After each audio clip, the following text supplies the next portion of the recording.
90% of high performers are building their morning routines backward. Today, we flip the script on everything you think you know about peak performance on Mornings in the Lab.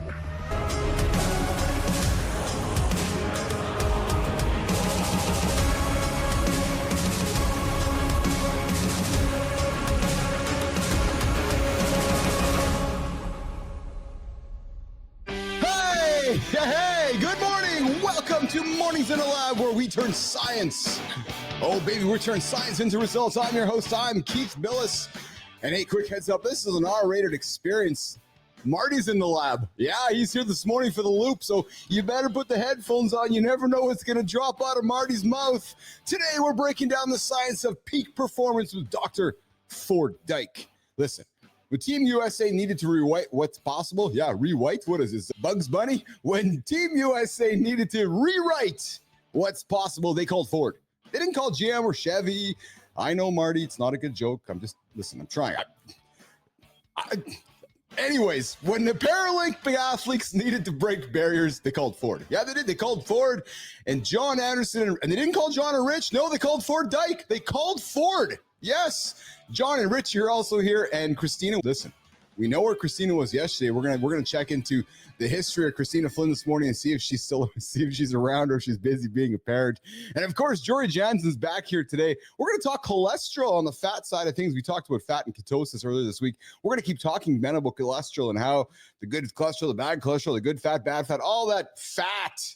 Coming up later this morning with Jory Janssen in the protein break at about 8:48 in the morning. And of course, we got the League of Business Athletes are live right now. We're looking for 10 leaders. 10 leaders, you guys, if you're rolling over right now, you're looking for an edge, get started. Come join us. 10 leaders ready to put 100 days, 100 hours, one focus. The question is, will you qualify? Hey, listen, your credit card's not good enough. Nope. You got to have the credit card. You got to have the energy. Most importantly, you got to have the attitude. Yes, listen, follow, subscribe, hit that like button, and let's get into this experience. Jimmy, I'm going to move my head over here. We're going to bring up the crew. We got Johnny in black on black with a cigar. We got Richie in, I think that might be oatmeal. I don't know if it's oatmeal. Oh, my God. It's a running shirt, man. I don't know. Okay, it's a running shirt, Richie says. And, of course, we got the man with the button. I'm really excited that we got Marty Christopher Martin here today, boys. What's up, man? That is awesome. Marty, I said to you yesterday, you sent me a text. I said, how was the show? And I'm like, Marty, I said, the show was good, but I lost. I logged in the morning and fuck, you weren't there. And the good thing about kind of today's show is that when I first started this whole experience back in May of last year, March, I started with Nicole Bernard, with Shaking Nicole. And then Nicole had some changes to life. And then Marty joined up the show. And then Johnny hangs out. And then Johnny joins the show. And then all of a sudden, Marty's got some obligations. And I'm like, hey, where the fuck's Marty? So good to have you here this morning, pal. We got Marty in for the first 15 minutes of the loop to get check up with him. And Marty's in the yellow, maybe green, less brunches, more crunch. Yeah, there's nothing yellow about that, baby. If you're seeing yellow in there, brother, you're colorblind as a motherfucker. Let's just be straight. The sunglasses got some dye in them or something. Yeah, you've been smoking too much of that goddamn cannabis this morning, brother. Yes, exactly. Yes, yeah. No, I've been really fucking running is what I've been doing around. So we're gonna keep you a couple moments here. But hey, listen, what research actually shows us about peak performance is that your brain, and listen, Johnny knows this. Your brain makes 35,000 decisions every day.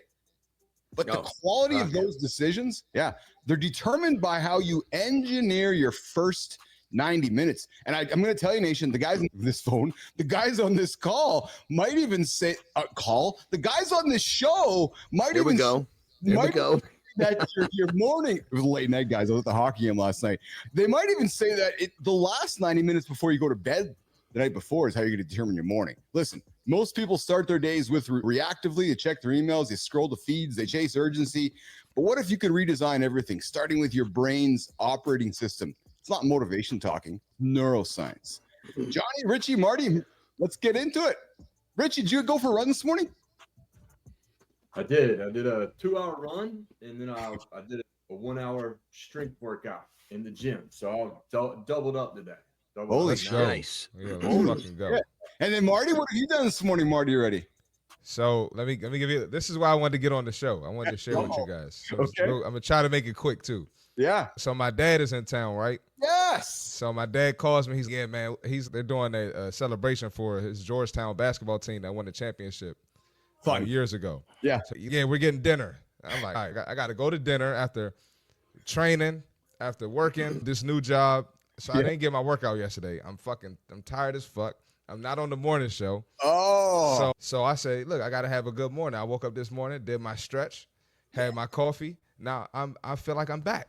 Yes, that's it, baby. That's it. It's and all I was about, like, let me hop on the show. Yes. Yeah. You know what it's all about setting the stage, baby. Right out of bed. Right. But you only get one chance to make a first impression on the loop. Yes. I agree. Good morning, Jack Dugan. I see you there in the comments. Good to see you there, brother. I love having you tune in every single day. We get the super fan, the number one, the day one, or Jack Dugan joining us here this morning. And your nation, Johnny Marty, let's keep shining the light on Rich. Let's keep shining the light on Marty here, because Marty, a lot of guys go through what you've gone through. All of a sudden, you got a new job, your routines change, and kids are calling, dads are calling, moms are calling, and you're like, oh, hold on a second here. I've got a source. And you know what, Marty? It would have been really easy for you to not get your shit together today. Yep. And it would have been easy to maybe go to back what was comfortable. Okay, I went out for dinner and I'm going to sleep in today. I'm tired. And because it's so easy, right? Nope. Yeah, you're right. It was super easy, but now I got to get back on my routine. Like I said, I'm back feeling like myself because of the morning routine. Yeah. There's a part of the philosophy that we got to point out for the listeners is that once you get deep enough into this side of the fence, you can't unsee it. It's real. And you dig on the morning routine a little bit. You start, oh, this is cool. You're 1 foot in, 1 foot. It's real easy to back out on that one. But once you've actually really put some effort into it, and you've dialed it in for you, and because most people don't know how bad they feel until they finally feel good. Once you see that, you can't unsee it. You can't unring that bell. So just remember, there's a side to all this that's addicting. Yes. So those of you that are wondering where our beloved colleague and producer Christina Flynn is, yesterday we acknowledged the fact that Christina was busy being a parent.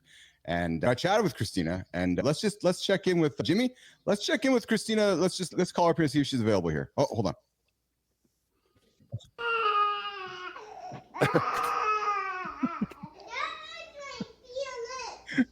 That's okay.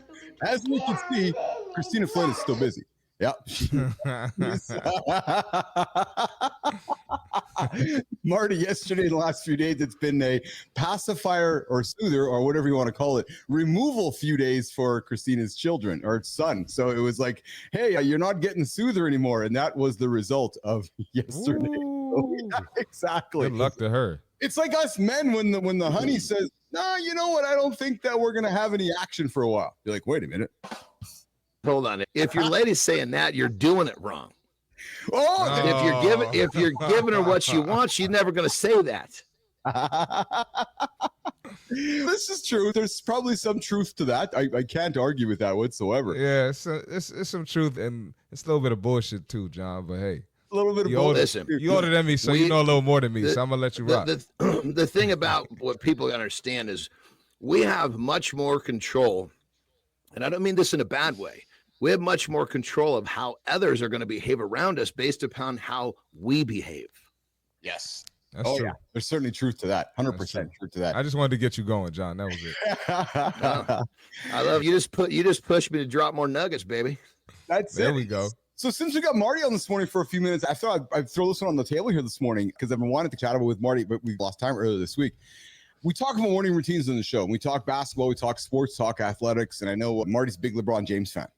Marty, Bronny drops $1.5 million annually to maintain peak performance on his body.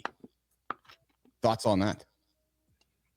Oh, first of all, you said Bronny, not Bronny's the baby. You're right. I meant LeBron. Yeah, you're absolutely right. But a lot of people don't invest in themselves, and then they look up and they wonder why they're injured, why they can't perform how they want to. But it's amazing. His trainer definitely deserves it. He's on year 22. His trainer? LeBron is. LeBron is, yes. That's fucking crazy. Guys usually hanging it up at year 22 or they sitting on the bench or doing their farewell tour. He's still in the All-Star race. So crushing. Mm-hmm. Yeah. Yep. So his daily routine, guys, maybe you don't know this, but I found this quite fascinating. So on game day, he wakes up at 6:30 a.m. He does a 10-15-minute cold plunge, with Shaking Adam House. So talking to Adam this morning. He warms up. He naps from noon till 2. And I want to come back to the napping part because he really emphasizes that. And then he engages in core muscle strengthening, stretching, and massage before a 7 p.m. game. His diet, he prioritizes, Johnny, whole organic foods. He avoids sugar, fried and processed foods, though he enjoys a post-game glass of wine. Recovery, he does cold plunge, he does red light therapy, he has hyperbaric oxygen chamber, cryotherapy, and pneumatic leg compression. But boys, his emphasis, and I want to emphasize this because we talk about it all the time, but it just got to maybe beat the drum home. He emphasizes sleep as his top health priority, optimizing his rest environment with minimal screen time and a cool room is what he does. And he says this approach, blending cutting edge technologies, gets him quality sleep, which gives him credits for his longevity and his sustained high performance. Guys, I think the problem with sleep is we all don't think we're doing anything when we're sleeping, so we don't want to sleep. I've said so many times on this show that sleep is the most anabolic factor that we know. Now let's hear the imitation, baby. Come on, give it to me. Give it to me, baby. I tell my clients all the time, if you don't sleep, you don't deserve to train. You don't deserve to train. You don't get to train. That's you don't get it's a privilege. It's a privilege. That's right. No, I absolutely agree with that, though.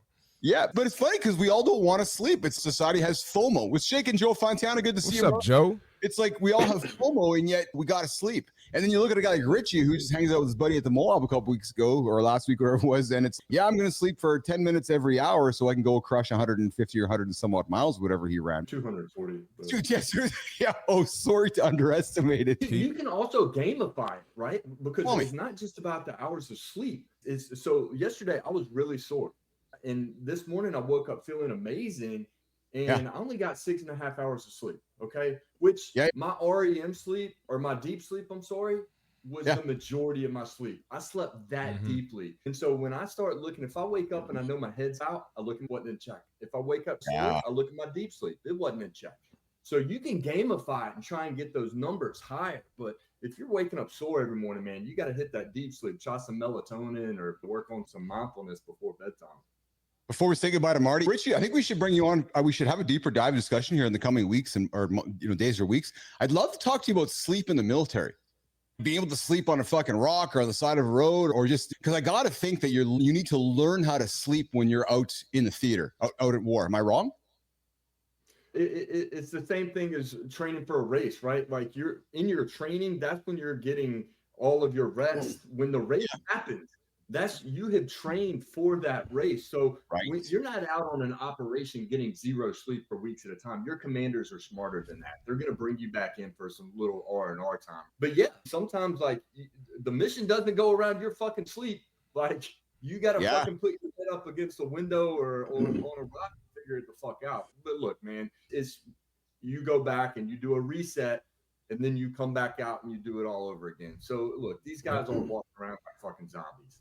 Yeah, there you go. Well, and for the quick tip for those that want to start improving their sleep, the simplest, most effective way is have a set bedtime. We all have alarms to wake up. Have an alarm to go to bed. If you start regimenting your bedtime, your circadian rhythm will catch on. Richie talks about how he tracks his sleep.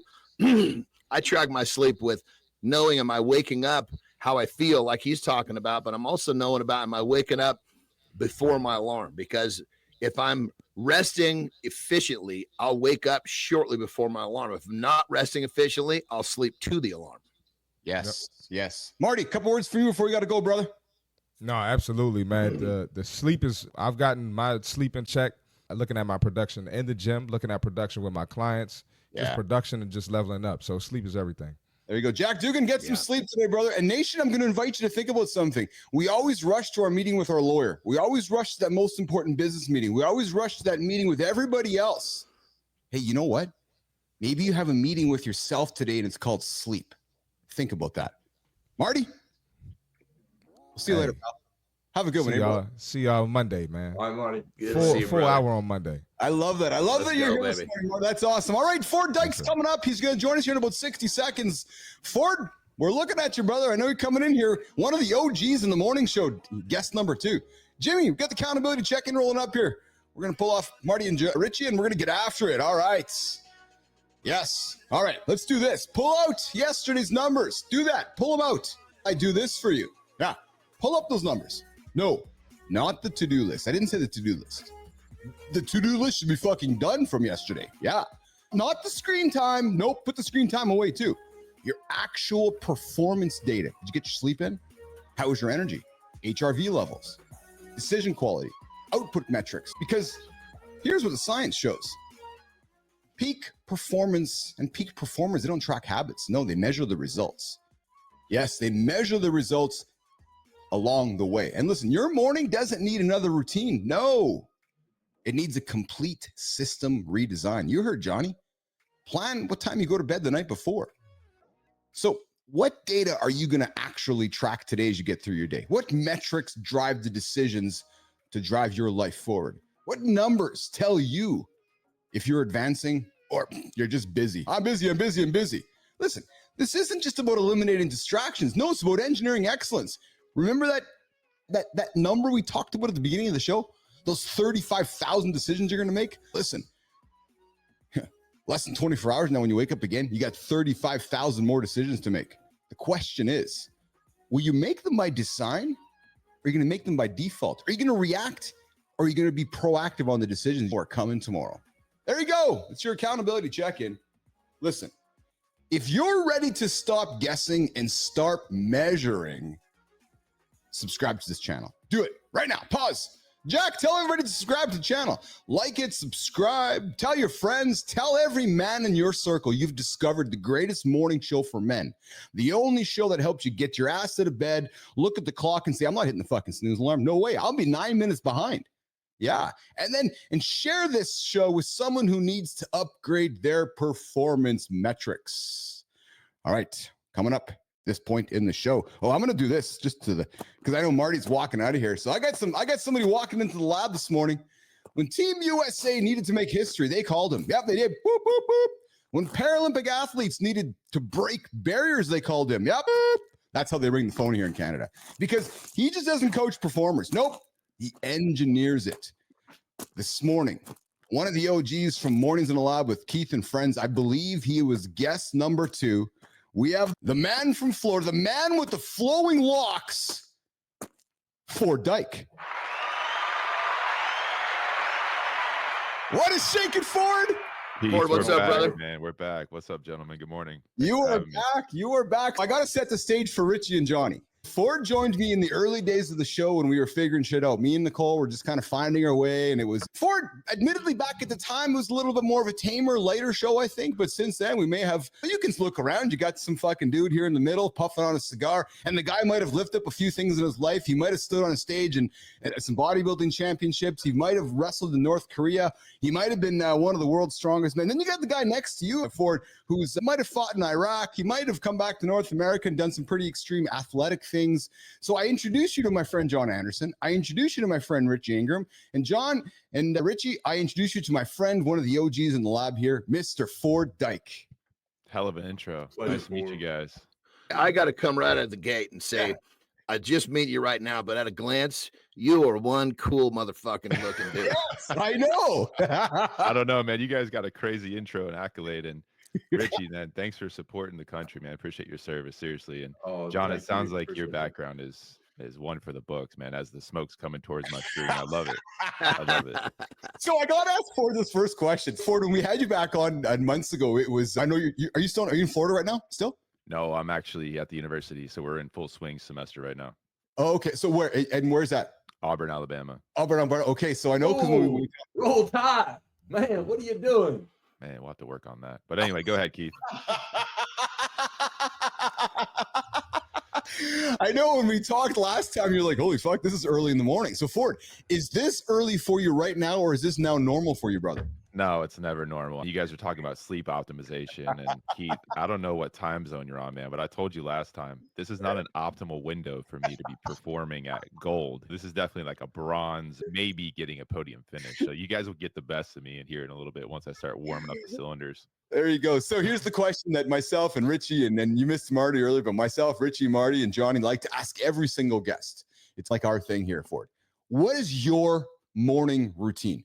Give us all the specific details from when your head gets off the pillow. Like what actually happens? And even if there's no routine, what actually happens the moment that either the alarm goes off or the circadian rhythm says, get up?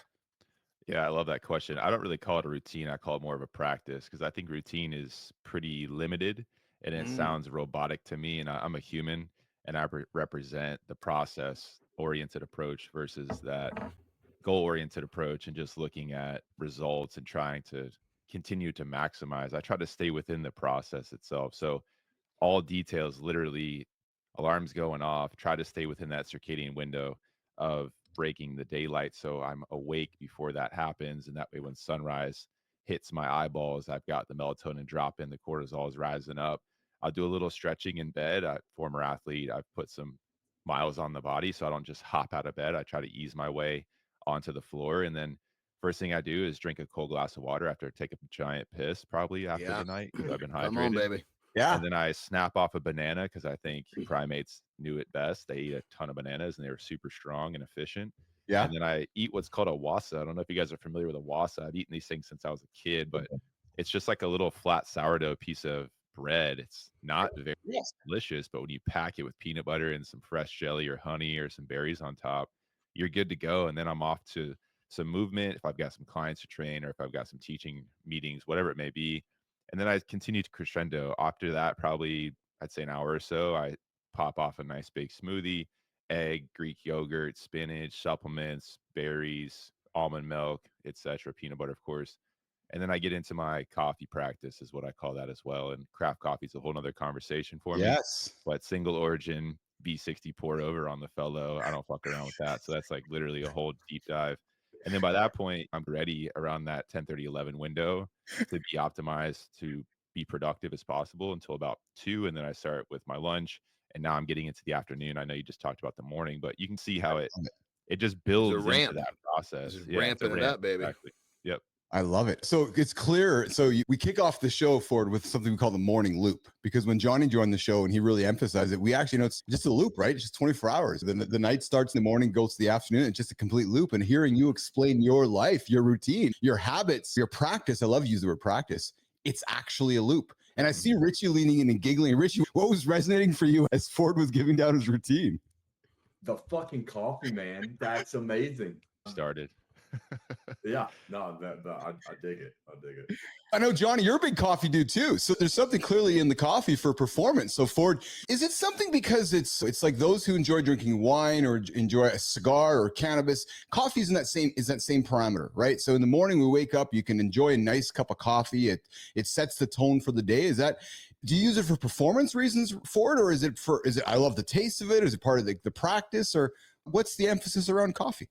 Yeah, it's everything for me. It's a conversation for starters. And the way it's sourced, the way it's distributed, the way it's brewed, the way it hits your body, the way that it makes you feel. There's so many layers to craft coffee specifically. I'm like, let's get serious. I'm not snapping off a Keurig, and hanging out with the fucking fun moms in the parking lot, dropping my kids off at preschool. No, this is next level shit. I got a whole setup going on, several hundreds of dollars that are invested into it. And people tell me all the time, like, oh, I drink coffee. Get the fuck out of here. You're drinking like Folgers from like Sam's Club or some shit. This stuff is premier, top shelf, top level. And I can go on and on, man, but I just love the fact that it's part of my morning meditation too. When I'm in there and I'm grinding it and I'm smelling it and I'm enjoying the process of making it and I'm staying on my mat. They talk about yoga practitioners. How do you take what's built on the mat off the mat? For me, part of that too is working that craft coffee on the mat. How do I take that now to set intentions off the mat for what's coming on my day, on my agenda? Oh, I love that. Good morning, Shelly. Good morning, Shelly. Good morning, Joe. Yes, Joe, you're right. I keep saying men, but this applies to everyone. Yes, this is a morning show for everyone to get their ass out of bed and get themselves going. Richie, Johnny. So Ford has something he's called, which is the 60 seconds of space. Now think about it. Get this.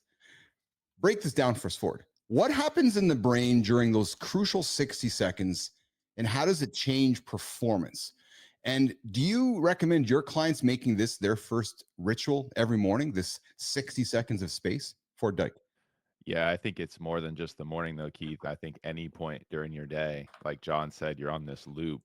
and you have a 24-hour period. But if you start to break that 24 hours down, you get about 1,440 minutes and then about 86,000 seconds. If you take it into 60 seconds at a time, obviously we're not going to live our life that way, but just recognizing the space within the notes. So that beauty in the silence, so to speak. Yeah. Yes. And you can always stop. You can always pause. You could close your eyes if you want. You can put away the notifications. You can drop the calls and the emails and all the bullshit and just go inward for a moment and see how you're feeling physically. How do I feel from top to bottom, inside, outside? How do I feel cognitively? Where's my mind? Where are my thoughts? How about emotionally or spiritually? Where am I as this organism on this planet in this moment and time? How do I feel? That's really informative. And once you connect that mind and body and that body and mind, now you're in an empowered place to decide how you want to move forward because you're at choice. You're driving your own destiny, not any of this other shit coming in from the outside. What's powerful, what you're saying right now, is that to regular listeners who hear often from Rich and hear often from Marty or hear often from John or even myself, especially Richie and John right now, constantly talking about mindset, getting into a space, mindset, getting into space. Before Richie gets on a track and runs for 3, 4, 5, 6 hours, he's an endurance athlete, right? And Johnny's done a lot of exceptional things in his lifetime as well. And they always talk about how it comes from here and the space. And you're emphasizing the same thing, that different voice, right? Which I really love, because you come here, you're just repeating. There's no rocket science. Show up every single day, get into a space, repeat, right? Yeah, we're creatures of habit. As long as we have those habits built in, then we'll reach a form of excellence. But if not, and we don't appreciate the process, we lose sight of what's on the horizon, and then things get a little bit murky and cloudy. And then we get burned out and we realize where'd all the time go. And we're 72 and trying to buy a sports car and bang a chick with fake tits and try to repeat what we already passed. But it doesn't work like that. Oh, brother, I so agree with that. So that's why when I break it down to the loop, it's okay. You have your 24-hour loop. We all have our 24-hour loop. The habits we have installed, are they making our loop better or worse? And unfortunately, so many people, because we really don't stay the same as humans, we're getting better or worse. And most people, their loop, there's more negative habits installed than there are positive habits. And so they're inching their way backwards, so to speak. And then Father Time on top of that, next thing, just like you said, you're like, fuck, I'm 40 years old. What happened to all the cool shit I want to do in my life? Remember, you were going to do it tomorrow. Yes. Yeah. Hey, Ford, you're going to be writing the forward for Richie's book. I'm 72 and I'm banging fake chicks with fake chicks. I hope I'm 72 banging chicks. Not fake chicks, dude. Hey, Richie, don't be banging fake chicks. Might be fake chicks by the time Richie's 72. But hey, listen. So Ford, I got one last question for you before we do a little break, and then we're going to come back with continue the conversation here. But Ford, let's get real practical here. When you're working with Olympic athletes or executives, Paralympic athletes, what's the first environmental change you have them make? And then what delivers the fastest performance upgrade once they've made that change? Ford. It goes back to 60 seconds of space, Keith. A lot of that started with my work at the wheelchair basketball team here at the university. We have 30 seconds on the shot clock on offense and 30 seconds on the shot clock on defense. So if you break this entire game down to its smallest parts, it's the offensive set of 30 seconds and the defensive set of 30 seconds. And collectively, obviously, it's not rocket science, it's 60 seconds. So that's really where that started. So when you talk about the environment has to get quiet, especially with elite level performers. So once I start to work with them, I try to be as quiet as possible and get them to be as quiet and still as possible, because now all this information comes up. They may have a underlying lingering injury that they've been nursing or ignoring for a long time that's limiting their performance. But once you're quiet, once you're still, your body's not going to lie to you. Your body's going to tell you everything it needs and everything it wants. And you can pay close attention to that. So being as quiet as possible, as still as possible, and let information come to you, and then decide how you want to approach the next step. Richie, I see you grinning, man. What do you want to say, brother? You're like, this guy's speaking my language, isn't he? Yeah. Oh my God, man. Yeah, absolutely. But he's not only speaking my language, he's like a guru. I can't remember. I use the Calm app, so I'm not like, I don't study the practice a lot. But there was one article that I was reading about, and it's literally your body starts talking to you when you listen. And it's, hey, you have an ache in your lower back or whatever, dig into it and fucking just listen to it and let it talk to you. And man, I don't know. I think that's amazing because it seems so far out, but it's not if we just take the time to do it. We were just talking about this in our segment the other day. Remember, Richie? Yeah. We were trying to explain to the people about, listen, the body talks. Nobody's listening. Right. You haven't been taught to listen. The body speaks a language. We just have never been taught to decode its language. The only language we know is, fuck, I'm starving, and God damn it, I ate too much. Yeah. That's about the extent of the average American's signals that they understand. That's why it's so helpful for our audience and for our return listeners to hear Ford saying the same thing. Because so many people come knock on your door, Johnny, going, I need the secret, man. What's the secret? And Richie, hey, what's your secret, Richie? There actually isn't one. We got the expert here. We got the guru here. Ford is like, no, there's no secret. Slow down for 60 seconds, create some space, right, Ford? Create space, have awareness, and then decide to move forward. But hey, Jimmy, we're going to walk these boys off the stage for a minute. We're going to do what we call a little local promo. We usually do the See Marty Fit Tip, but Marty's driving to the gym right now. Yeah, he's going to go hang out with some old folks at the Gold's Gym over there in Maryland. We're shaking Marty. Marty, you listening to us right now? You fucking hope you should be, man. Hey, listen, most people mistake motivation for transformation. Oh, yes, baby. That's why we're only accepting 10 people into the League of Business Athletes. Yes. The question isn't, do you want in? No. The question, more importantly, is, do you qualify? We're looking for 10 leaders ready to put in 100 days, commit 100 hours, focus on one life-changing mission. And listen, we're not giving you new systems. No. We're going to teach you how to listen to yourself. We're going to teach you how to show up. We're going to help you be accountable. There's no magic. You've just been hearing Ford Dyke for the last 12 minutes. There's no fucking magic. You've been hearing Johnny for months. There's no magic. You've been hearing Richie for months. There's no magic. It's called showing up. This isn't just about morning routines, nation. No, this isn't just about some super secret productivity hack. No, this is about complete performance engineering. You know what I'm talking about, Joe Fontana? You know what I'm talking about, Jack Dugan? You know what I'm talking about. Listen, the application for the League of Business Athletes, the League 100, is open, but we're selective. Your credit card is not just going to get you in the door. The credit card is the first step to the door. And here's what you're going to have to ask yourself. Do you qualify? Will you qualify to be in the League of Business Athletes? All right, let's dig deeper. Jimmy, let's bring it back up. Ford Dyke. Yes, Johnny and the gang, Richie. We're going to continue our conversation with Ford Dyke, and we're going to get into the science of performance engineering. And Richie, Ford, research shows that the brain makes decisions 7 seconds before you're conscious of them. Now, Dr. Ford's about to show us how to engineer that critical window for peak performance. Now, Ford, your research focuses on what you call the human experience. Break down what happens in those crucial moments between stimulus and response. And when you work with your elite athletes, how do elite performers engineer that gap, Ford Dyke? It starts with awareness, Keith. If you don't have awareness, then there is no gap for you. And what I mean by that is if you're not aware of that space and time, then it feels and looks that it just blurs. It just falls from one space to the next. There is no segment. But as you start to build more awareness in your life of how do I feel internally? What does the environment feel like externally? How do those two things either align or disalign? How do I feel cognitively? How do I feel emotionally? How are all my systems running? Are they optimized? Or do I feel lethargic? Do I feel sluggish? Do I feel irritable? Do I feel that my hydration isn't optimizing? Can I sleep well or not sleep well? All the systems that are built in place inform you about what you need and when you need it. So the timing behind it as well. But until you sit quietly, you're not going to be aware of any of it. Once you are aware of it, though, you can't go back. Once you start to build awareness, you'll never go back. You'll constantly want to grow and evolve and build more and more.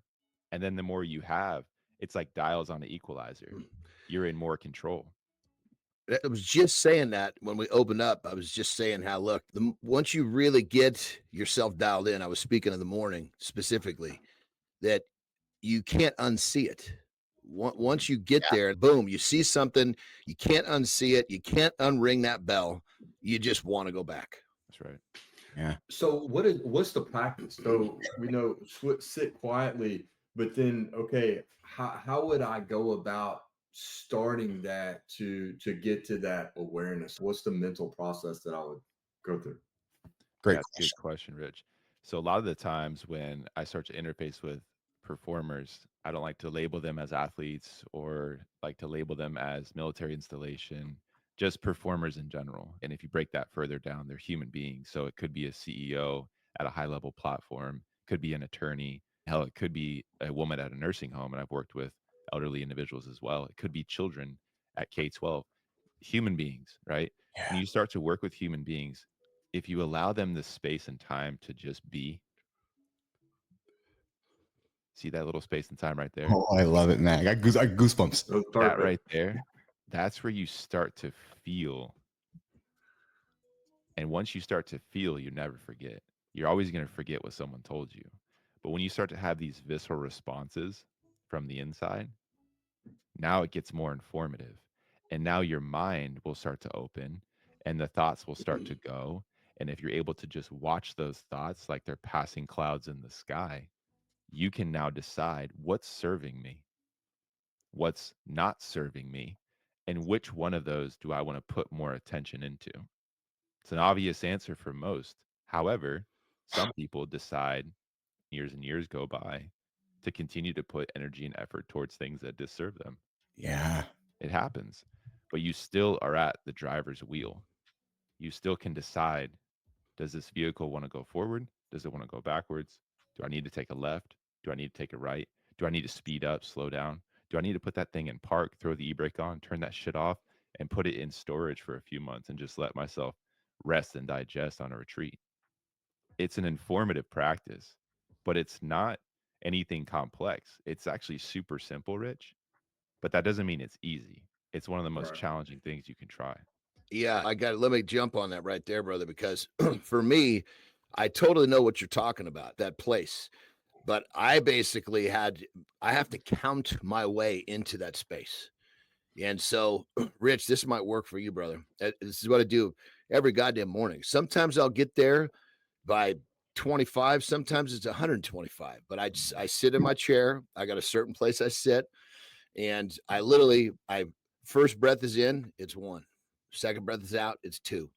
And I just keep breathing. And it's because what I'm doing is I'm trying to all the shit that's swirling in my head and all the fucking life and everything that's in the way, I'm trying to slow it down enough that I can get to that space. And so if I really need to, I'll actually picture the number so I can actually just focus on one thing. And then pretty soon I start fucking hearing like these little bitty fucking sounds in the house that I wasn't aware of before. And next thing I can actually hear my fucking breath. And then if I start to hear my pulse. Now all of a sudden I'm in this different place where I'm feeling that I wasn't before I counted my way into that space. The other morning I had to go to 133 to get there. And other mornings it might be 33, might be 50. It's just I go in with the idea that I'm just going to slowly count. And the other thing too, my counting slows way the fuck down as I get deeper in. I might start off with a 1, 2, 3. By the time I get into the 70s, I might be like 71, 72. The next thing, all of a sudden, I'm becoming aware. And so try to count your way in.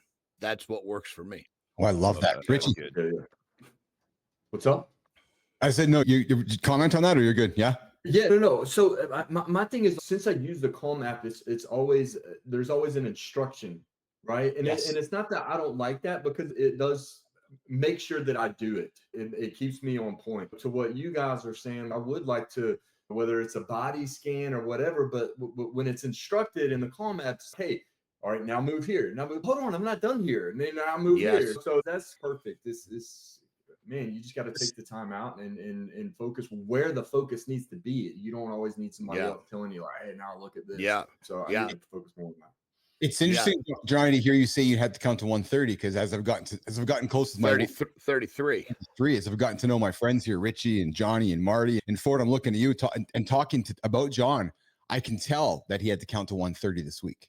One day 133, and I don't mean that in a negative way, Johnny. No, fuck, man. I was whenever the first day I got back to this house, I was fucking tracking slow, baby. It wasn't my internet, but it might as well have been. Yeah, but I can absolutely tell. But I think it's a positive thing because the people around you, if you have that awareness, you could I knew something was a little off with Johnny, right? And Richie, the thing that I would probably laugh with Johnny about is that we know Johnny is like, Ford, you're a coffee connoisseur. John Anderson is a bidet connoisseur. Oh, I love it. I got to think that he spends time on the bidet, like just finding that gap in the space because Johnny's got these exceptional deep cheeks, right? So when he's on the bidet, he's using the bidet to surface the deep cheeks and he creates that gap in space for himself there. You know exactly. And even what I do is even a little better. I don't know if I've ever mentioned this, but when I'm on the toilet, that's my time where I read. Because in the office. You're in the office. Yeah, because I'm in that bathroom and most people sit down and they're on their fucking phones. And what are you doing? All you're doing is promoting more of this shit. If I go straight, take a piss right out of the gate, I'm probably going to have to sit down, take a dump in the next few minutes. I'm still, from the moment I get up, I'm trying to find that center. I'm trying to find that spot. So I don't look at my phone. Because all that does is speed shit up, man. I'll start my count and I'll be fucking 1, 2, 3, 4. But if I don't look at my phone and I'm taking a nice dump, and crazy enough, I get into it, I start reading, I'll take a better dump. I'm slowing it down. So when I go to sit, I'm that much closer to where I'll be. And then the bidet gives me such a nice cleanup experience. I don't get rattled getting ready to sit in silence. I don't see how you guys read when you're taking a dump. Like a lot of times I don't take anything into the toilet because like when I gotta go, it's like, oh fuck. I go in and it's boom. Sometimes it's quicker than a piss. And then I'm out. Yeah. You know? But see that I could be that way too, but I'm gonna get 3. So the question is, am I going to dump one off, clean myself up, go do something, come back a few minutes later? Or am I just going to sit there and chill and absorb some knowledge and some quiet time and wait for all 3? Push. Yeah. And you can't force it. It's coming when it wants to come. Yeah. The first one, like you, sometimes I'm buckled down. I got the fucking cutter tightened up to get to the toilet because I can't tell you how many runs like I got my shorts on and it's touching cotton, dude. And if I don't make it to the bathroom, like if you're out walking in Austin, Texas, that light in the bush is probably Rich Ingram because I couldn't make it to the pool. Dude white. Every fucking morning, man. Every morning. That's right. Oh, brother. I get it, man. You get those things there. It's like that thing's starting to peak. You got to be careful because when you push your pants down and you fold over, that little bit of pressure, it just might, you may not be sitting down. God, you better be on track with sitting down because you're going to have a loaf sitting on the back of the toilet.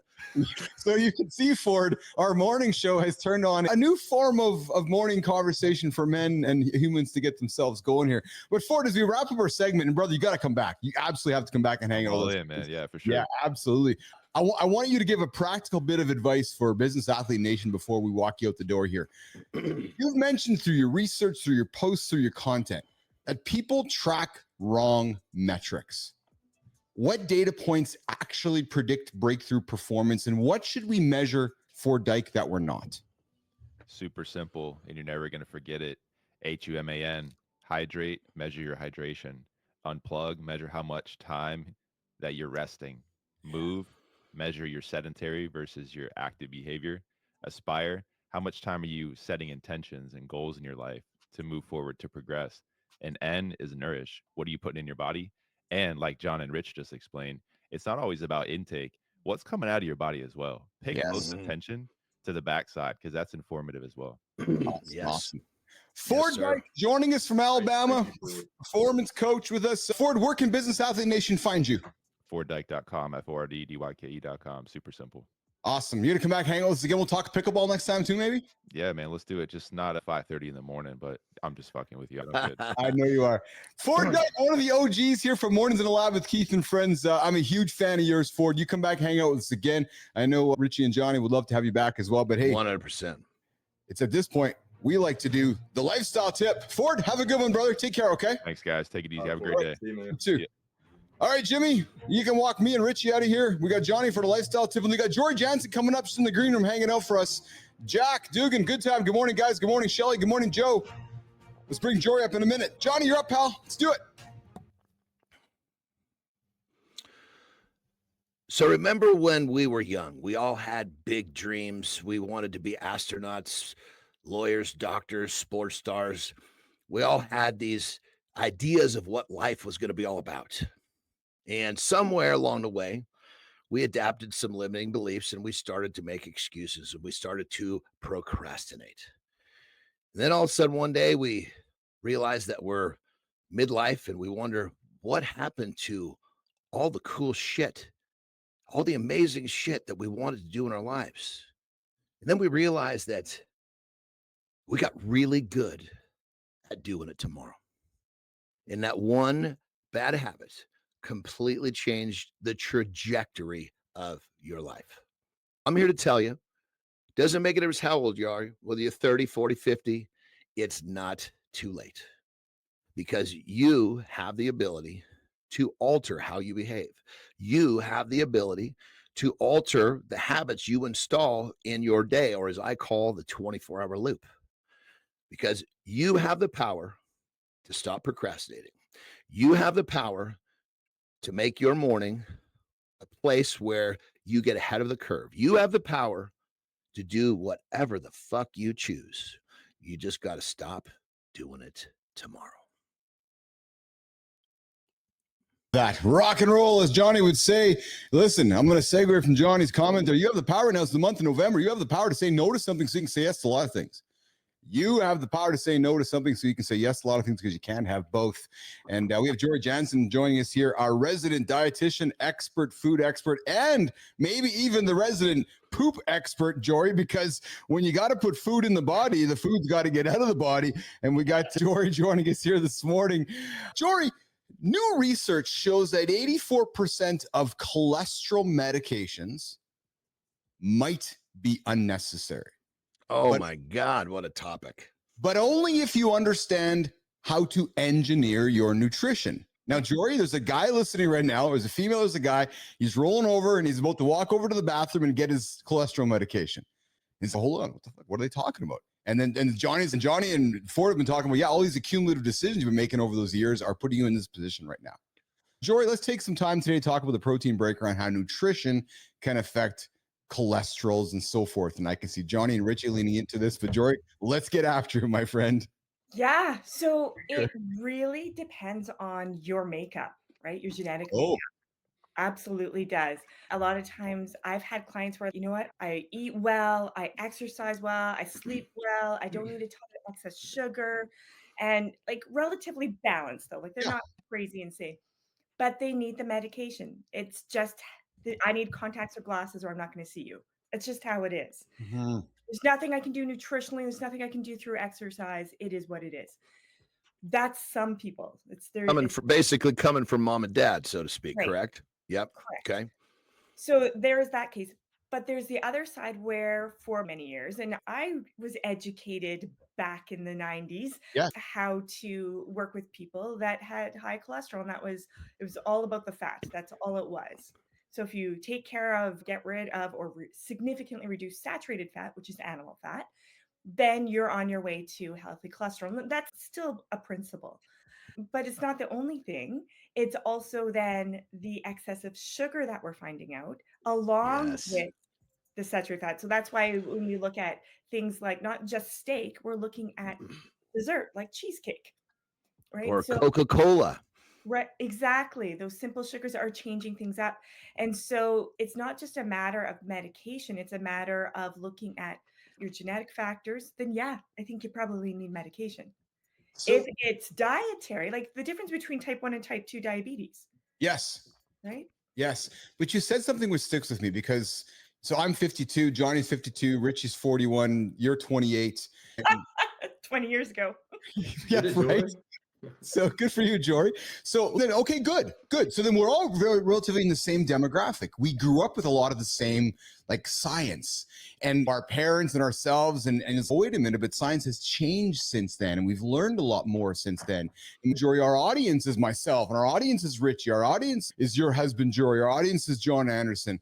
Let's take a few moments right now, and I don't know if it's about re-educating, but just continue to emphasize that the choices we're making daily can have an effect on our genetic makeups as well. Johnny, I see you wanted to jump in on this one as well. Jory, go ahead. I just wanted to Jory, talk a little bit of, because people, the way that the media presents cholesterol is it's like this evil thing.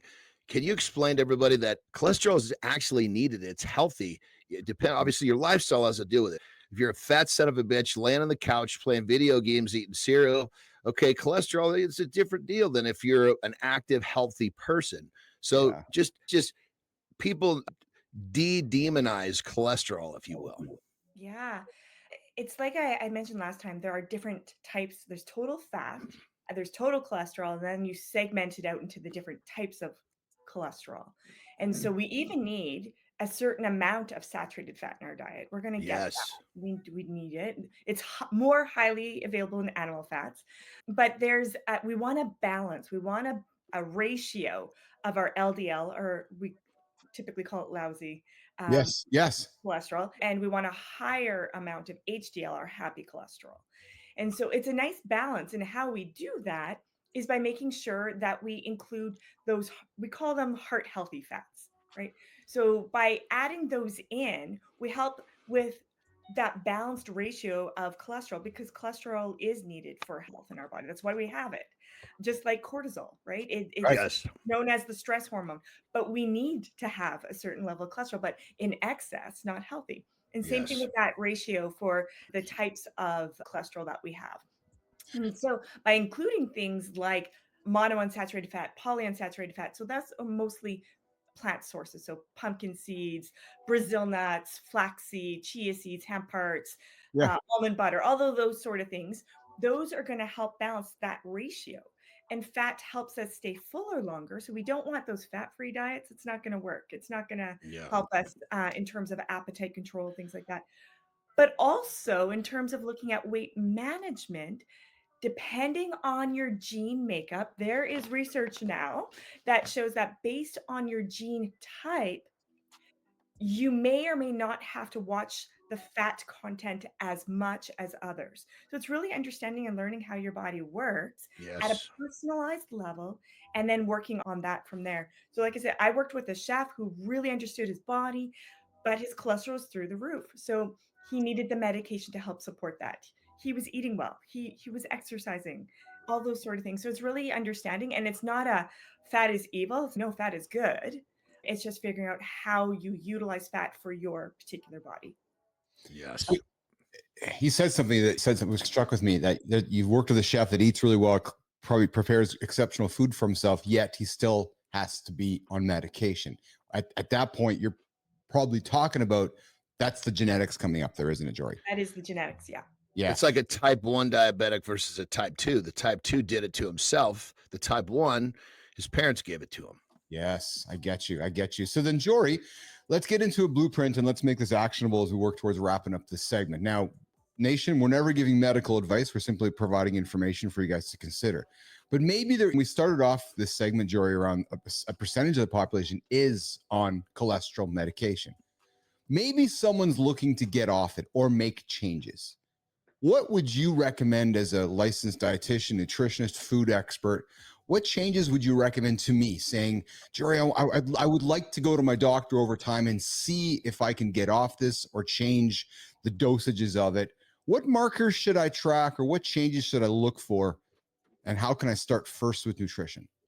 Yeah, so I tend to look at overall lifestyle. Okay. Not just the nutrition piece, because they go hand in hand. Okay. But I would look at what seems to be the one thing that's easiest for you to start to work on.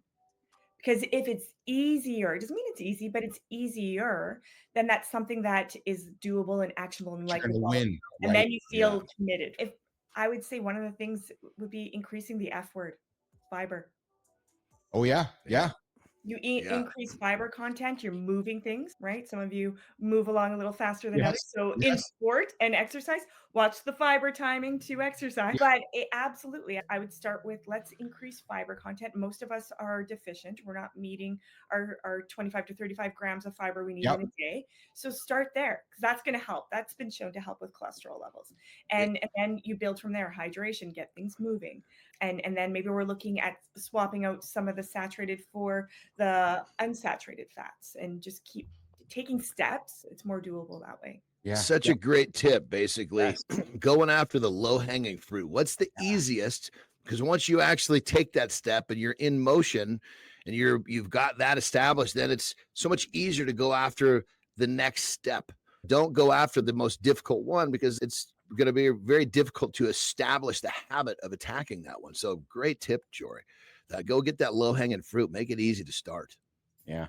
What I like about the practical advice that Jory offered up too is going after your fiber. And we talked about this with tracking protein or carbs before, even, Richie, is that we think we're getting enough, but until we actually either write it down or putting it into an app, we really recognize how much we're not getting, Jory. So it's okay. Keith, go increase your fiber.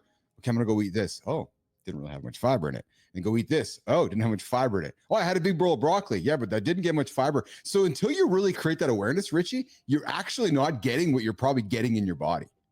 The other thing too, you guys, is that people are so scared of, I can't eat eggs because I have high cholesterol. It's not the cholesterol in food that's causing the high cholesterol. It's not. It's saturated fat. It's sedentary lifestyle. It's not getting the balance of fiber. So I have actually started working with a client this week, and one of the things we were looking at was his recall, and it was really hard to figure out, based on recall, what is he really doing? Because he travels a lot and he's involved in sport. And so we discussed about, over the next 2 weeks, he's just going to track his intake. We're going to look at beyond macros. We're going to look beyond. We're going to look at fiber content. We're going to look at the timing of when his food intake is coming on into his life. What are the changes in bowel movements? Like, we're taking a deep dive. And before I give a recommendation, we need to know, what is he currently doing, and what then it looks realistic to start to apply to create the changes he needs. Yeah. It's not a matter of, here's your meal plan, or it's, where are you right now? And based on your life and what's realistic. If you're traveling a lot, it's not easy to create the changes that you might need to do. So it's low-hanging fruit first, which is a big deal.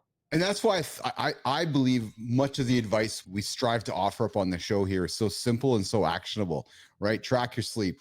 Johnny often says you don't deserve to go to the gym because you didn't sleep tonight. And Jory, instead of me coming to you saying, I need magic, you're saying, no, slow down, track your fiber first, right? And because we all want the quick fixes, and yet we keep iterating on this show, there is no quick fixes, right? It's doing the basic stuff and getting after it. So the quick fix is doing the shit every goddamn day. Yeah, that's exactly it. But again, though, creating the awareness, because we think we're doing it. No, track your sleep last night. And listen, nation, we have these watches. There's so much technology that could track stuff. So the ability to track your metrics is easier than ever. So, and real quick, the last thing I want to on this whole thing is we're talking about making changes for health. Most people think it's difficult only because the people around them have convinced them it's difficult. This shit is not difficult. You're just surrounding yourself with a bunch of people who tell you it's difficult because they don't want to do it. So you got to really look, is it really difficult, or are you just repeating the dumb shit that the unhealthy people around you are saying? It's true. It's true. All right, Jory, before we say goodbye and catch up for the weekend here, Jory, I know you're a mom, and usually at this point of the show, we bring Christina Flynn on to do the lifestyle break, but Christina had to leave yesterday because she was busy taking care of a situation within her house here, and I feel for her. That's a tough one. I remember going through that. Yeah, so I gotta show you here, Jory, that Christina Flynn is busy managing this.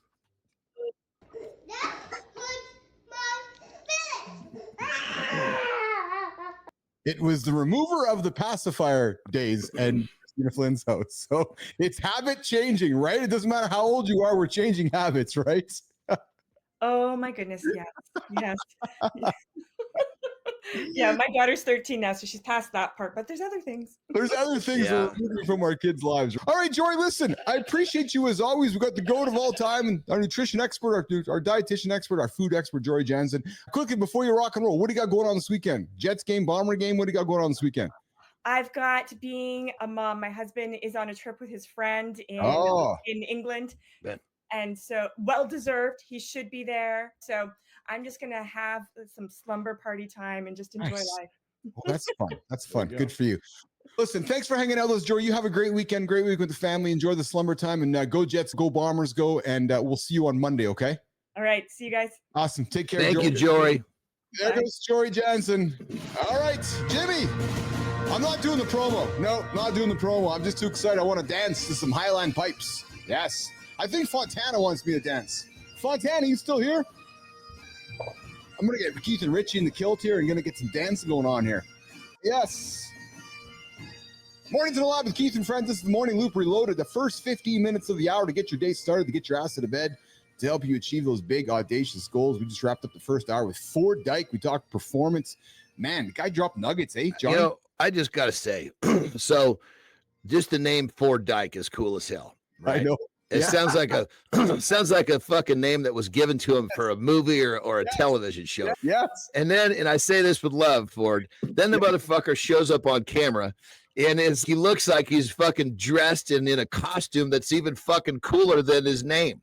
Like, Jesus Christ, is this guy for real? Total package. And then he comes in and he's just filled with all this fucking cool substances. What fucking planet is this guy, like a fucking Martian? We just haven't discovered there's a whole different race of people that are cool as hell and full of really cool things to say.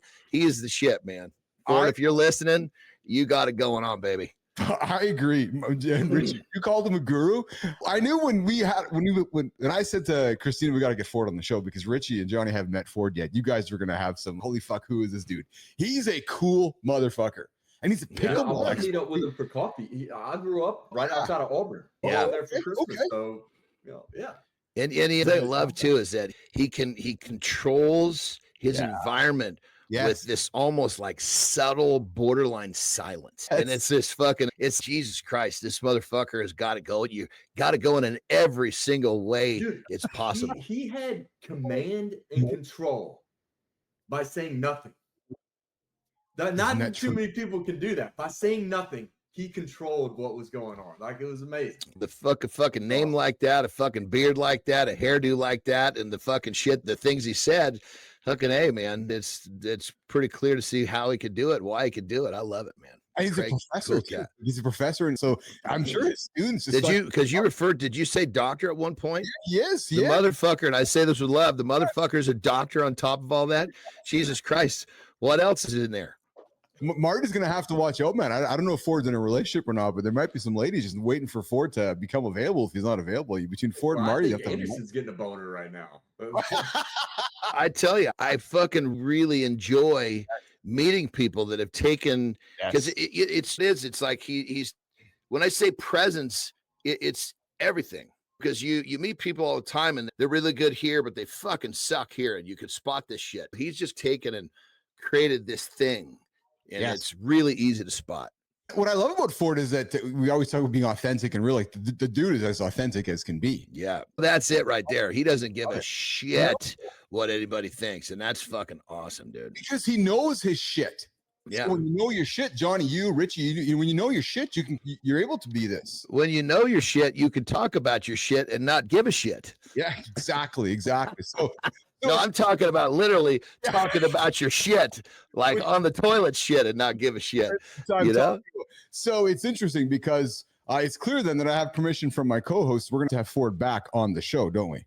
Yeah, for sure. Yeah, he's dropping nuggets. All right, so yesterday, boys, we leaned into things that society judge men on being too perhaps feminine and not masculine enough. And I wanted to continue with the list here. So the topic, just to be really clear on, is that men reveal the things they truly enjoy that are often unmasculine, is what this article refers to. And yesterday we talked about everything that we all do on this show, but skincare, we talked about crocheting and knitting, growing and getting flowers, taking the backseat on paperwork, braiding hair, crying and expressing emotion, cocktails instead of mocktails, cuddling and subtle acts of love, poetry, long relaxing baths, and the list continues, gentlemen. Richie, men who love to collect stuffed animals. Masculine stuffed animals. That's an interesting. Well, see, you know? here's the thing. Like, I don't know, man. That's I his think face. masculine or unmasculine, I don't care. But I just go to Hollywood and they're always showing some serial killer that has like a With a collection of stuffed stuffed animal. animals. From a Well, has a because- negative connotation. What's crazy is that many times when I would travel, Yeah. my wife would put something in my bag that I didn't know about. Like she would hide something in there. And there were times where she would take one of the kids' stuffed animals and put it in there, like a stuffed animal that I gave them, or just something that made me feel close to home. And That's different. yeah, but keep in mind, I'd have that fucking stuffed animal on my bed, and my fucking wrestling buddies would come in. What the fuck is this? This is my fucking stuffed animal. That's my daughter's stuffed animal. Shut the fuck up, is what that is. I love that. I love that. Like that's Richie, that's pretty cool. Richie, I think we got to get clear though with Johnny on something. Hold on. So Richie, Johnny just told us that his wife was putting stuffed animals in his package bag, in his traveling bags, not underwear, not love letters. Johnny, fucking stuffed animals, like not well, like all sorts of. She'd put all sorts of stuff. She'd put fucking notes in there. She'd put things in there that would make me feel like I was closer to home. What we would do, literally, a lot of times before the day I left, because I'd be gone sometimes 3-4 weeks at a time. It was fucking brutal. And what we would do is we would make memories. The day before I left, we'd watch a fucking movie, we'd do something. And I would be taking like songs with me on the road that I had been listening to with my family. When it comes down to it, I think a stuffed animal is what I'm getting at is I think a stuffed animal is representing something. And whether that's a stuffed animal or whatever it is, it's representing something that's close to you, close to your heart. Who gives a shit what it is? Stuffed animal, whatever it needs to be. That's fair. All right, we're talking unmasculine things that men do that people judge them on. The next one, makeup. Johnny, Richie, do you judge men who wear makeup, and is it unmasculine when we decide to wear makeup? I come from the fucking world of magazines and TV and Jesus Christ. I've had makeup put on me more times than I can fucking count. But then there are the guys that wear makeup just because they want to look good. Fuck, if that's what floats their boat, fucking do it. So the question is, and let's look at this as black and white. Is it unmasculine? Yes, that's unmasculine. Okay, but I don't judge them. Like I give a shit. Guy could glue a lipstick thing to his forehead. I don't give a fuck. I would say the unmasculine part would be if you're using the makeup to try to look like a female, right? Then you're choosing to use makeup to get away from masculinity versus if you're just choosing to use makeup to make what you feel your masculinity look better. I think it would be the intent of the makeup. I agree with that. Yeah, I agree with that. Yeah, I got it in high school. What does it call it? The powder puff, where the chicks play the football and we were the cheerleaders. Yes. Fuck, man, I had the full-blown fucking wig, they put makeup over my whole fucking face. It wasn't just the lipstick. I wore that shit full bore. And that was the front end, the very front end. I didn't really have that I've accepted me yet. So that was going out on a limb at that point. But I think it was helpful. It really was. I think for me, this is as much reclassifying. So yes, Richie, maybe in the traditional sense of what is masculine, one might say wearing makeup is not. But maybe when we work especially what we're doing here in the lab, which is maybe redefining what masculinity is, I think you're saying it as well, Richie, and Johnny is too. Who the fuck cares if you wear makeup? Yeah. If you feel great wearing makeup, good for you. Yeah. See, I think here's not necessarily an issue, but when we label things, whenever we label things, we are conforming to society. And so that's just how it is. So whenever we say masculine versus unmasculine, the norm when you say that is what society has deemed that. You are right. So that's why I try not to label things, because it's who gives a fuck, man? You want to wear some makeup to take away your shine, so when you go out you look more handsome. Like who the fuck? Yeah, your label. I agree with you, Rich. Your label should be, "This is fucking me," and if you like it, good. Stay here. If you don't, just do it over there. It's funny because I was saying to Lauren last week, Johnny and Richie, we're on a TV show now every single day, right? So I'm like, fuck, maybe I should start putting some makeup on, baby. She's like, I can teach you. I can put the powder on, because sometimes I leave the gym here and I'm all shiny face. But fuck, I don't care, because we're in a world of, we're trying to grab attention, you're trying to build a business, and if makeup is part of it, then makeup is part of it. Next one, complimenting other guys, some would say is not masculine. I'm going to offer this first. Fucking wrong. I'm the first person to tell Rich that I love him. I'm the first person to text Johnny, tell him I love him. I'm the first person to compliment that Rich is looking good. Richie's looking jacked. Speaking of Richie, Johnny, you got to go look at a picture from Richie back when he was going. I'm the one who discovered that picture. I was like, who the fuck is that good looking? No, not the heroin. Like back when Richie was like fucking jacked like me, like a bodybuilder, Johnny. Like Richie was huge. But we started this whole segment going off on how we were all just complimenting the shit out of our last guest, Ford. We just this whole thing blew out of the water. I mean, you might have thought that I was having a man crush because I was going off so much. But that's the way I feel. That's the way I feel. It's cool as hell, and I'm going to say it. Yes. I didn't, when I was growing up, again, like my dad, he wasn't a bad father. He just wasn't around a lot. And I don't think I hugged my dad until after, or said I love you until after high school. Okay. Yeah. That's how my household was. So it's been really difficult for me to make that transition into being more, I don't know, having more empathy because yesterday I had my two best friends in college got married. And I remember I was like, I always felt like the third wheel when they told me. And so I was talking to him on speakerphone yesterday, and Jamie says, hey, we love you. And Rob was like, all right, we love you. And I could feel it inside. I had trouble saying I love you to Rob because I do, man. I would fucking die. I would take a bullet for that guy. Yes, but it does. Yes. When you're talking to a bro, hey, love you, man, that's different than coming out and just straight from the heart, I love you. Yes. And so I'm working on it. Check this out. Another thing, too, is that I break it down because when I tell a friend I love him, it's I love you. I take ownership. Yes. People are love you. Who the fuck do you love? You know, who's loving? I'm taking ownership. I love you. And granted, I was lucky enough to be in an environment where my parents they had no problem saying they love me. And because I had no problem saying I love them. And once I really became unapologetically okay with myself, I could tell anybody I love them. If they don't I don't say it because I want a response. I say it because this is how I feel. Yeah. So I don't want to be tangential here. I want to be cognizant of the time that we have. I keep gay people in high regard.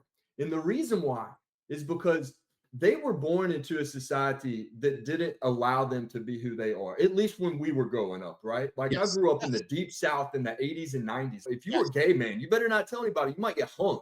Yes. And so for a gay person to come out and be completely free with who they are, I have always held that in the highest regard because I want to be that. I want to look up to them and emulate that, to go on the dance floor and dance like nobody's fucking watching. And I know that their life has been hard, but I do. If there are any gay people that are out there watching, hey, you are setting the example of what other people should emulate to completely and truly be who you are, and I value that highly. Richie, I'm going to tell you, Richie. So I got 11 years on you. You're 41. I'm 52. Richie, I was you, man. So I love my dad, love my parents, but my dad didn't express those words that I was so desired to hear. That I love you, so desired to hear it.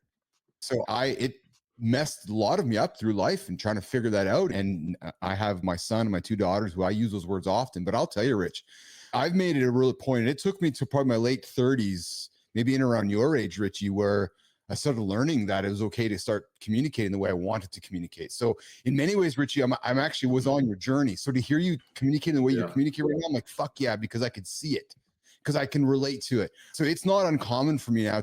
I'll send a note to Johnny, tell him how I'm feeling about him. It's not uncommon. 100%. I love those fucking, because you even send videos. You don't even text in many cases. And the thing about it, I think when you're truly expressing love and you realize you're expressing love because you want to, and there's no strings attached. That's when it gets easier, because people are like, oh, I told him I loved him. He didn't say anything back.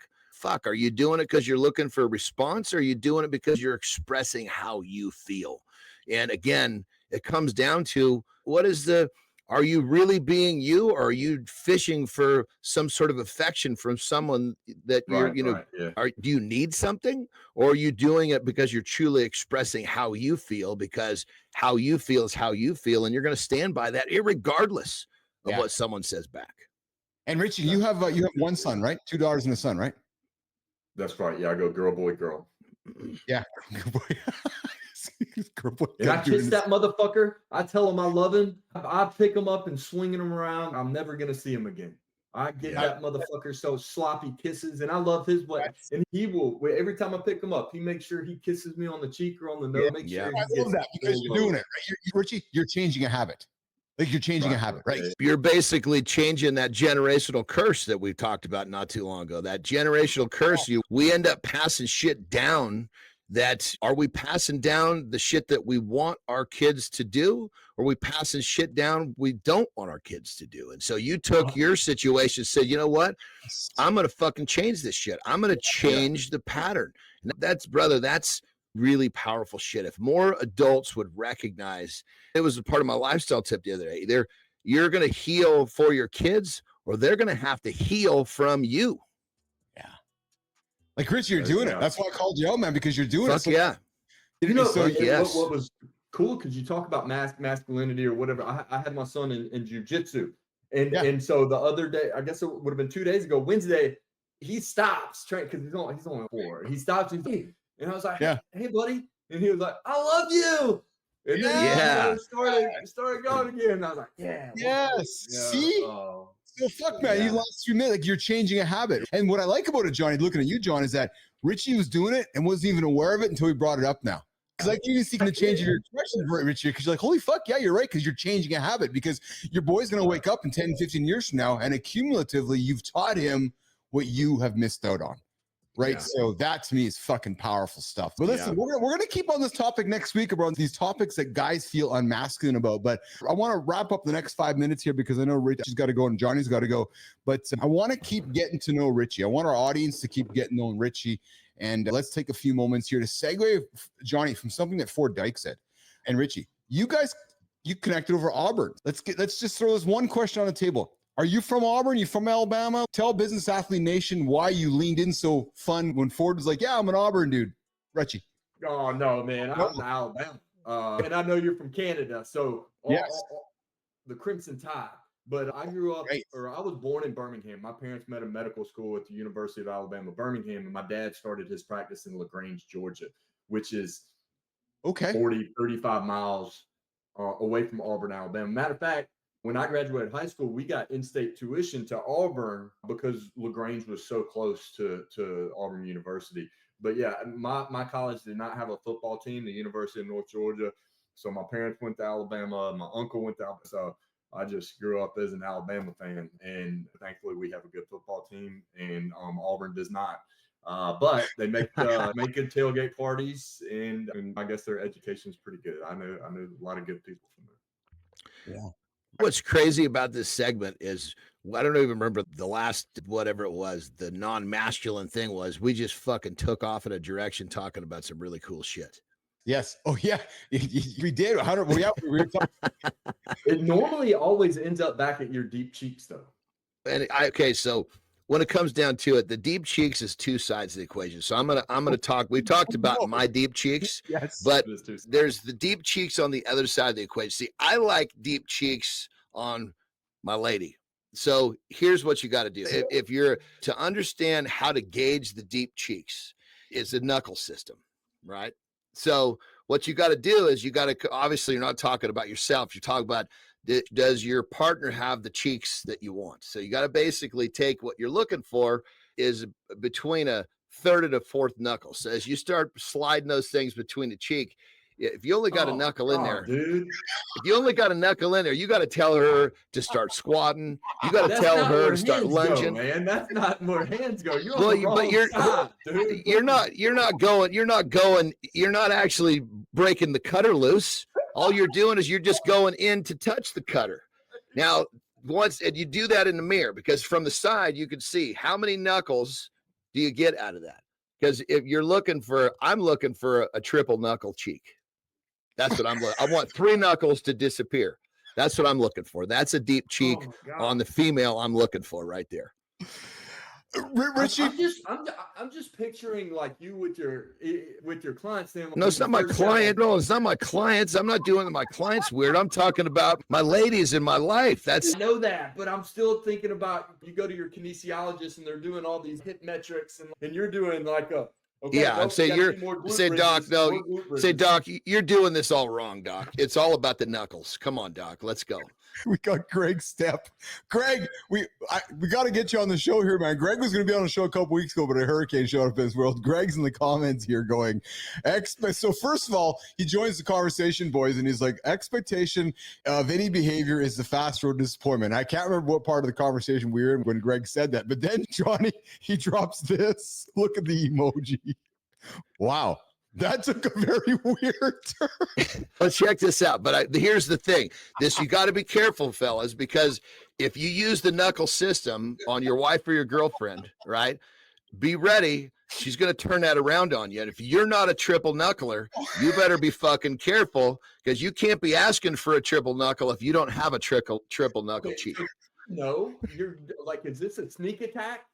Or is this like, look, let's just make sure that we're up to par here. This is okay. We got to make sure that we're staying up to par with how we're eating, how we're exercising. Are you squatting enough? Are you lunging properly? Let's do a deep cheek test.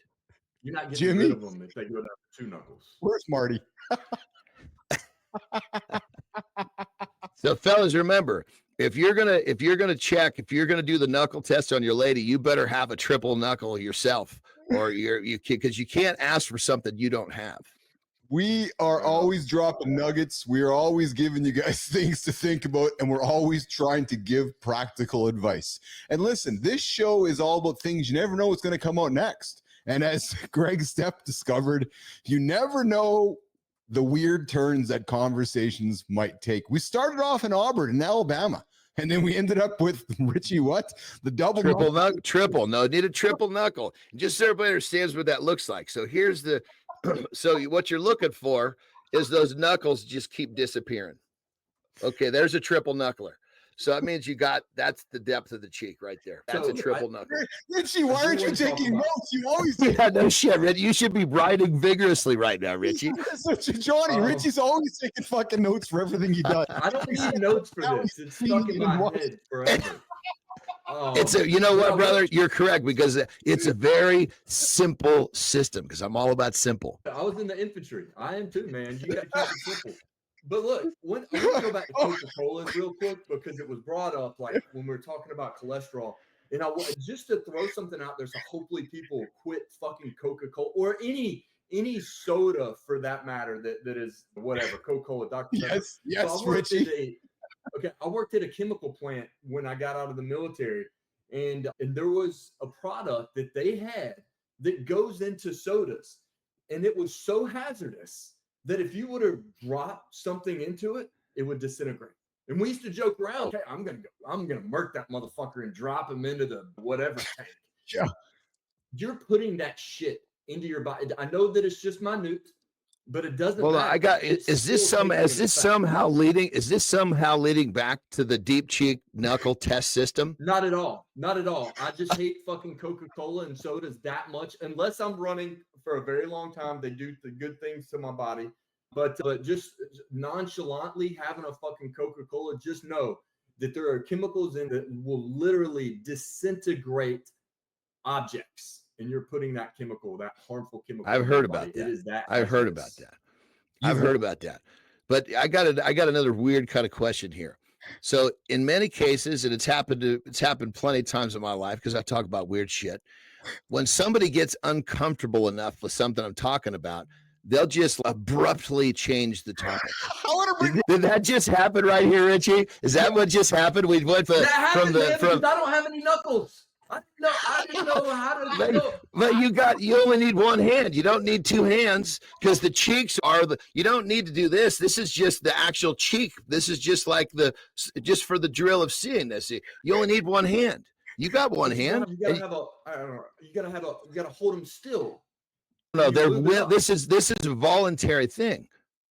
I think we might have to maybe do like a visual representation, Richie. But hey, we got Greg Stepp coming in here. Johnny, Greg's got an important question for you. Johnny, Richie, you got to pay attention too. Greg's wondering, is the triple knuckle test a surprise thing, or am I supposed to warn her first?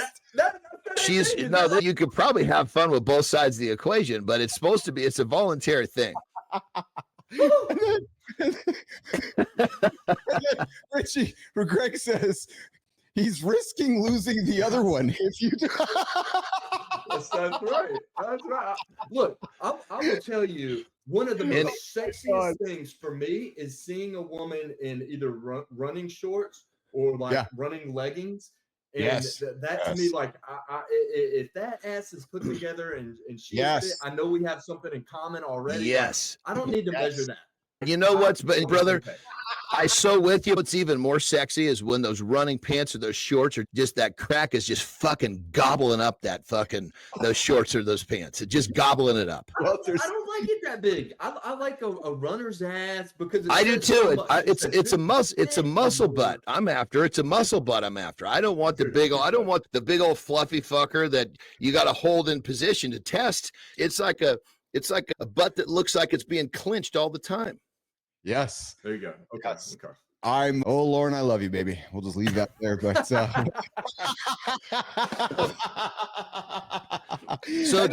so whoever was saying that, don't think this should be a voluntary thing. You know, we're just calling a spade. Hey, are we keeping our shit deep or not?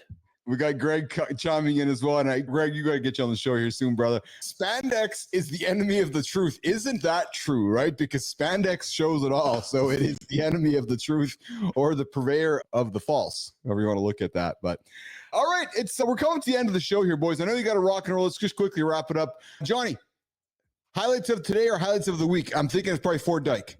Yeah, there's no question. It was just on all levels. He showed up looking cool. He had a lot of cool shit to say. He's just a cool cat, man. Yeah, awesome. All right, pal, you get after it. Richie, highlight for you today, brother. The Deep G conversation, I'm thinking.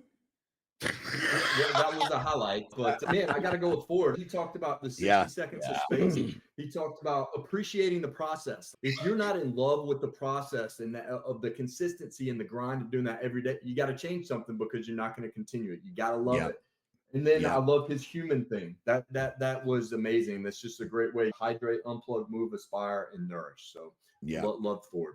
Great. Yeah, I encourage you guys to connect with Ford and Nation. Go find Ford Dyke on LinkedIn. The guy is a stud. The guy just drops nuggets left and right. And as Richie and John said, he just creates this space, this aura, right? So we'll bring it back in the show coming up. All right, boys, gonna rock and roll. Gonna get out of here. Richie, Johnny. Are we on tomorrow or what? Is it Friday today? Today's the Friday of the loop here. So it's okay. I'll see you guys in a couple days then. Chat, man. Yeah, all right, John. Have a good weekend, guys. Have a good one, Richie. Have a good one, Johnny. You guys take off and you guys get out of here. I'm going to continue with the community corner and wrap it up with producer Jimmy. See you, Johnny. All right, Jimmy, you and me left, pal. We're going to do the creator spotlight in the community corner here on the show here. You're hanging out with Keith Bilous, your mornings in the lab with Keith and friends. This is the part of the show where I have no friends. Yeah, just me hanging out and looking around. But I see Greg over here. Greg's in the comments. Listen, there's a skill involved with what's happening right now. A lot of you are like, how does this work? I'm going to tell you how it works. I'm going to teach you how it works.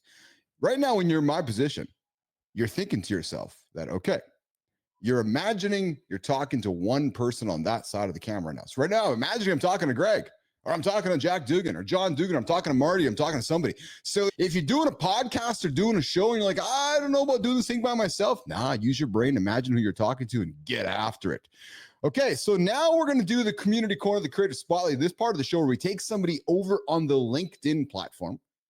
We take the old trusty mornings in the light and shine it on their ass and just celebrate how great they are and make a bunch of great content and celebrate them. So today we are going to, once I get my mouse sorted out over here, today we're going to celebrate somebody who I've been watching their content and enjoying what they're putting out there. And we're going to feature someone who understands transformation at the deepest level. Now, a breakthrough guide.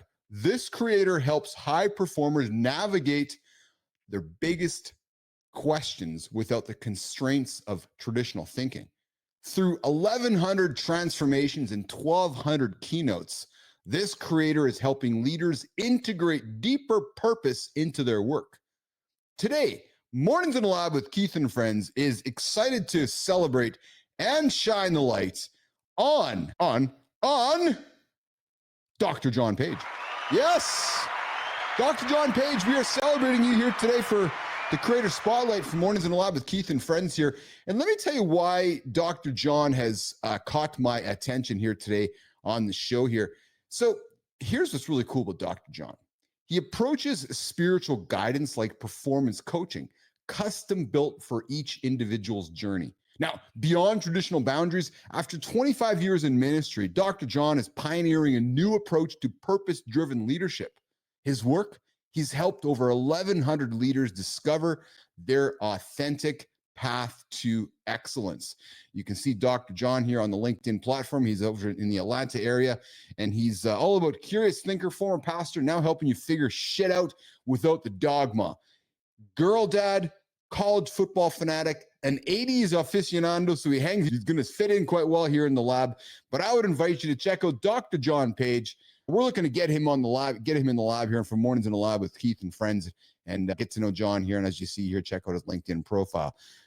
All right, you can connect with Dr. Page and LinkedIn to learn how he's helping leaders find clarity without dogma. And John, like I said, man, love to have you in on the show here. Would love to celebrate you and have somebody who's perhaps in your orbit to bring to Mornings in the Lab with Keith and friends and celebrate them as well.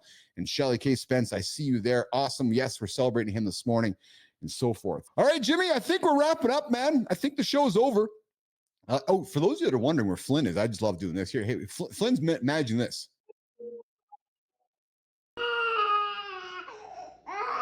Yeah. So, to those of you that are parents and you're wondering how to break habits, well, Christina Flynn in the last couple of days has been doing just that, breaking habits from her family. Her young boy is removing the soother / the pacifier out of the life. So, all right. This is going to wrap up this week's edition of Mornings in the Lab with Keith and friends. I'm going to get out of here. I got to go to work. This was just the fun part of the day. Yeah. Day starts at 4. Got to get all this post-production work done. This is just the fun part. I'm going to go to work and have an exceptional Friday before we get into the weekend. Go Jets, go Bombers, go. A big week next week, Nation. I got a full week of shows here. Of course, 8 o'clock Eastern time. We go from 8 until 10 Eastern time. We start the morning loop. We get into center stage, deep dive. We got accountability check-ins, See Marty Fit Tip. Christopher Martin's back on Monday with us. You guys have a great weekend. Get after it. If you're slowly wondering how to start your day, pause. Create awareness. And invite yourself to say no to something so you can say yes to what you really want. That's the magic. But what's the real magic? Showing up every single day, 8 o'clock Eastern time, Mornings in the Lab with Keith and friends. See you guys.